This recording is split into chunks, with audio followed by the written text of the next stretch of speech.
Bonjour Dominique. Bonjour Lilia. On arrive tout à fait à un autre chapitre, à vraiment oser regarder en face. Combien de femmes ont été abusées? Et je dirais, et la question aussi, combien d'hommes ont été abusés? Combien de femmes sont abusives dans leur comportement avec des hommes? Ça peut être terrible pour un homme, à un moment donné, d'entendre des femmes parler des hommes quand elles se croient seules. Ça peut être absolument certaines femmes, certains groupes de femmes qui parlent de leurs amants, qui parlent de leurs aventures, ça peut être absolument un effondrement pour un homme d'entendre ça. Comment des femmes parlent de l'homme. Enfin, en quoi des paroles et des comportements de femmes peuvent être aussi terriblement abusifs? Combien il y a aussi, en fait, dans les faits, de femmes et de mères qui ont été abusives, même sexuellement, ça existe aussi. Mais c'est, tu vois, je dirais, dans mon expérience de thérapeute, c'est évidemment l'abus physique est quand même majoritairement de l'homme sur la femme, ne serait-ce que par la force physique, etc. Au niveau psychologique, dans les jeux relationnels, je pense que c'est 50-50, hein. Il n'y a pas, il y a pas photo. Et, et que dire? En fait, ouais, pour les hommes, pour une femme de ne pas avoir de désir, ça peut être parce qu'en arrière, il y a des souvenirs d'abus. Même si je n'y pense pas, même si je pense que moi j'ai dépassé tout ça. Mais le nombre d'abus chez les femmes, c'est quand même. Ouais, moi, j'ai pas de statistiques, j'ai jamais compté, mais quand même, je vois dans des groupes, je dirais, c'est facilement que quand je connais les personnes, c'est proche de la moitié quand même, qui ont été soit dans la famille, alors là, c'est les abus massifs d'un oncle, d'un grand-père, voilà. C'est aussi dans l'adolescence, dans des jeux sexuels où la jeune femme, la jeune fille n'est pas prête, et puis il a pris de l'alcool, et tout ça, en même temps elle dit non, mais elle n'a pas la force de dire non, elle n'ose pas dire non. Ou avec le prof de sport, combien de fois avec les profs de sport, c'est curieux, j'en ai entendu plusieurs. Je ne dis pas que c'est généralisé que les profs de sport masculins abusent dans les vestiaires, mais quand même, j'en ai entendu, tu vois, j'en ai entendu. Et puis, il y a le viol caractérisé de quelqu'un qui s'introduit dans votre chambre d'hôtel ou qui vous attaque en forêt, des choses comme ça. Et ça, c'est évident que ça laisse tellement de traces et de blessures. Et comment, dans la relation amoureuse, comment aborder la relation amoureuse et sexuelle quand l'un des deux, alors je dis c'est le plus souvent la femme, mais ça peut être aussi l'homme, et les hommes en parlent beaucoup moins parce que Oui, c'est ça. d'avoir été agressé, même parce qu'il y a l'agression sexuelle et l'agression physique. Hein. Une femme qui saute sur un homme, qui le griffe, qui brise ses lunettes, je sais pas, qui l'agresse, qui l'arrache les cheveux, tout ça. Je veux dire, même physiquement, la furie, ça existe. Ça existe. Mais un homme ne va pas se vanter à ses copains que s'il a un œil au beurre noir, c'est parce que sa femme lui a envoyé un objet au visage. Tu vois. Mais j'en connais. C'est pas ce que je dis là, c'est moi j'ai j'ai eu un client qui a perdu une partie de la vue d'un œil par sa compagne. Enfin, C'est beaucoup ça, plus tabou, en fait, on en parle beaucoup moins. mais parce que les hommes ont honte. Les hommes ont honte, ça, terriblement. Et donc, et évidemment, la femme qui saute sur un homme, l'homme se défend et lui assène un coup euh, terrible, il est en tort. Parce que c'est lui qui a la puissance physique, souvent, pas toujours, hein. Des femmes qui sont nettement plus fortes physiquement que leur homme, c'est tout des stéréotypes, ça. Il faut sortir des stéréotypes. Et je ne veux pas du tout dire que, que c'est justifiable qu'un homme violente une femme. Hein. Tu m'entends bien, c'est pas du tout ça que... J'entends que, en fait, il y a des viols de la part des hommes sur les femmes et de la part des femmes sur les hommes. Et c'est vrai que de la part des femmes sur les hommes, c'est quelque chose dont on a moins conscience en général et qui même nous semble plus étrange, comme les femmes qui battent leur mari, parce qu'il y a cette puissance physique qui en réalité n'est pas utilisée ou ne compense pas. Mm. Il y a des hommes qui sont complètement paralysés devant une petite bonne femme qui leur saute au visage, qui ne savent pas quoi faire, qui sont des grands bénets devant ça. Mais pour dire, donc, dans l'enfance, dans les relations passées, combien de femmes aussi en arrivent à constater à un moment donné qu'elles ont vécu du viol conjugal? On en parle beaucoup moins. Donc, dans une relation passée. Ben, mais ça, c'est... Oui, je veux pas vraiment, il me force, il faut que je dise oui parce qu'autrement il va être en colère, il va frapper les enfants ou il va être infernal, c'est hygiénique. Tout ça, de dire c'est hygiénique, je me laisse pénétrer pour qu'il se calme ou pour qu'il soit tranquille, pour qu'il puisse bien dormir, dire c'est au pire du viol, au mieux d'une sorte de prostitution.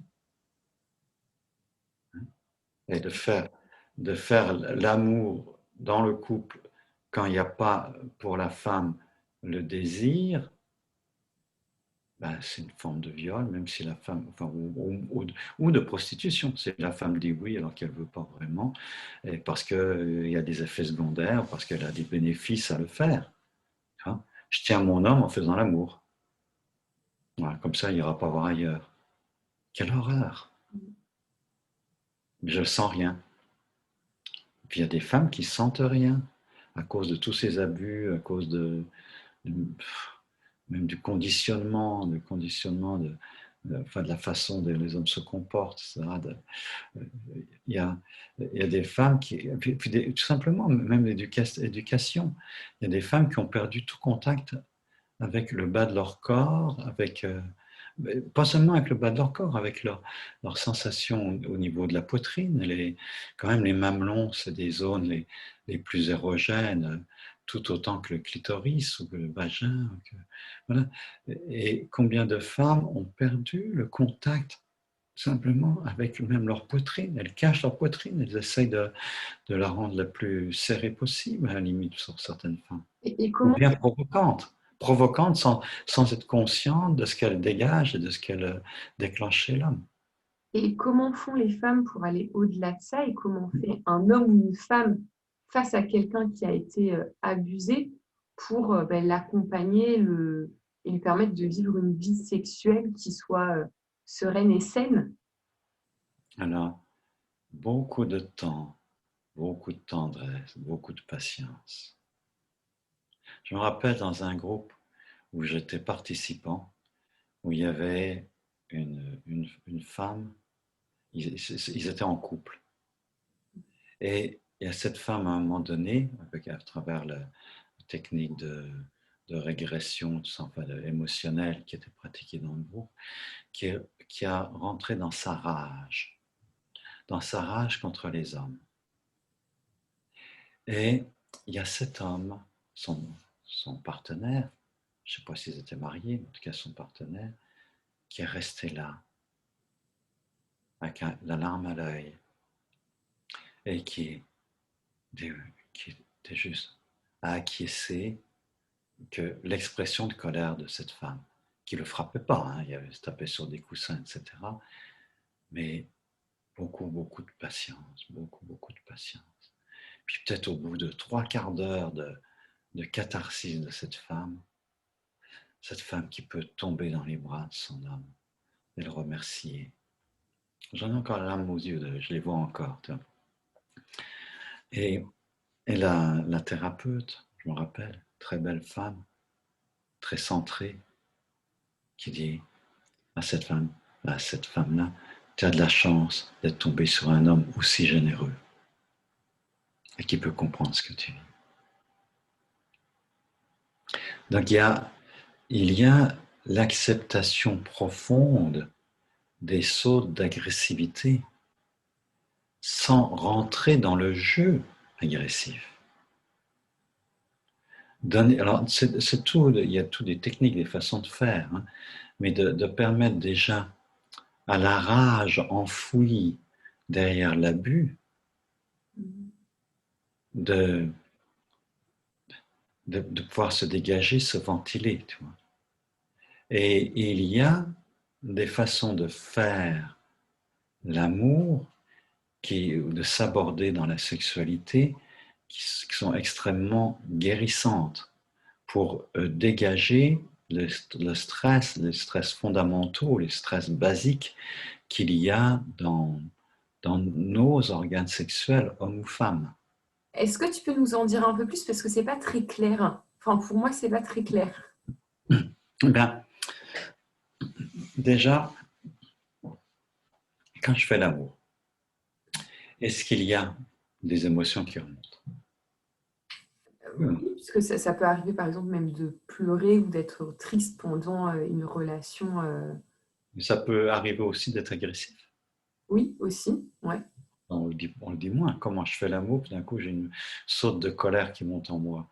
Bon, alors, quand je suis en train de faire l'amour, la plupart du temps, nous jugeons. Il y a des émotions que je peux manifester et des émotions que je ne dois pas manifester. Ça va depuis, ben, lui, il a l'air de prendre son pied, moi, ben, je vais faire semblant pour qu'il ne soit pas déçu et qu'il ne me fasse pas porter sa déception, en plus. Il y a des montées de colère, il peut y avoir des réactions physiologiques du vagin qui se ferme, qui est pratiquement impossible à pénétrer. Ça a un nom, je ne sais plus lequel, mais une forme de maladie sexuelle féminine. Il peut y avoir la peur, qui fait qu'il n'y a pas d'érection, ou l'angoisse qui fait que j'éjacule très vite pour un homme. Euh, il peut y avoir de la tristesse inexpliquée, il peut y avoir plein. Alors, il y a évidemment la joie et le plaisir, ça, alors là, et encore, il peut y avoir de la honte en même temps que si je jouis, il y a encore le relent de péché ou de honte qui est derrière, qui fait que, tu vois. Donc, il y a tout ça qui interfère. Et la première chose, je dirais, pour la guérison, c'est d'accepter soi-même qu'il y a tout ça. Et quand les deux sont d'accord, c'est de faire l'amour vraiment en se regardant, non pas en fermant les yeux, en faisant son truc, puis c'est comme une masturbation, j'essaye, hein. Il va venir vite, alors il faut vraiment que je serre plus le vagin pour sentir plus, puis être sûr que je vais jouir en même temps que lui, puis non, merde, il est venu, puis moi j'ai pas joué, voilà. Et de, d'être suffisamment en contrat de cœur avec la partenaire, et on se dit tout au fur et à mesure en se regardant dans les yeux. Donc, s'il y a des émotions, C'est, on les exprime. on les exprime et on le dit. Et ça, si la femme vient en colère et que c'est une mémoire d'abus qui remonte, c'est normal. C'est normal qu'il y ait ça. Même parfois des abus qui ont eu lieu quand ma petite fille ou le petit garçon avait 3 ans, 4 ans. La mère qui suce le pénis de son bébé pour le calmer, des choses comme ça. Mais ça existe à l'appel. Hein. Et voilà. Et que en faisant l'amour, il y ait cette mère dévorante qui revienne, même s'il n'y a pas l'image, il y a la peur panique dedans. Et ça doit être dit et accepté par l'un et par l'autre. Et dans ce et de savoir faire des pauses, de savoir accueillir, pleurer ensemble ou se relever pour faire un moment de catharsis, on se tourne dos à dos et puis on se crie l'un contre l'autre pour sortir la colère et puis ensuite on s'embrasse. Tu vois, il y a des tas d'approches très concrètes comme ça que nous, Marianne et moi, nous faisons vivre dans les groupes de couple, que nous aidons à vivre, ça fait partie. C'est pas que ça, mais ça fait partie. C'est important que tout ce qui est caché, tout ce qui est refoulé, puisse être accepté, compris euh, et, et dans la tendresse. C'est un gros défi d'accueillir sa propre colère avec tendresse et d'accueillir la colère de l'autre avec tendresse. Ça veut dire qu'il y a un cœur immense qui est au-delà de l'émotion immédiate, qui englobe, qui accueille l'émotion immédiate. Voilà, je pense que c'est ce que j'ai envie de partager aujourd'hui. Et en rappelant pour terminer que c'est le rapport conscient avec son propre corps, ses sensations et ses émotions qui est la clé majeure. Pour moi, je suggère de considérer que ça pourrait être la clé majeure de guérison entre le masculin et le féminin. Et entre l'homme et la femme. D'accord. Je te fais une dernière question pour les femmes qui ont été abusées mais qui n'ont pas de conjoint ou qui sont justement bloquées au point de ne pas réussir à trouver un conjoint pour avoir des relations, donc des relations normales et aussi donc, des relations sexuelles. Quel est le conseil aussi pour guérir ça? Pour moi, c'est là où trouve sa place la psychothérapie, la sexologie, des groupes de tantra intelligents, c'est-à-dire je me méfie des groupes de tantra où on va répéter des abus pour faire comme tout le monde. Ça arrive, on pourrait en parler, mais c'est délicat et douloureux. Donc vraiment des groupes de tantra où sont explorés tous nos blessures et nos stratégies, nos blessures dans notre sexualité et nos stratégies qui émergent de nos blessures dans la relation avec un partenaire. C'est extrêmement important d'explorer tout ça, là encore, avec sécurité et tendresse. Merci Lélia d'être l'occasion de partager mon expérience. Très touchant, merci.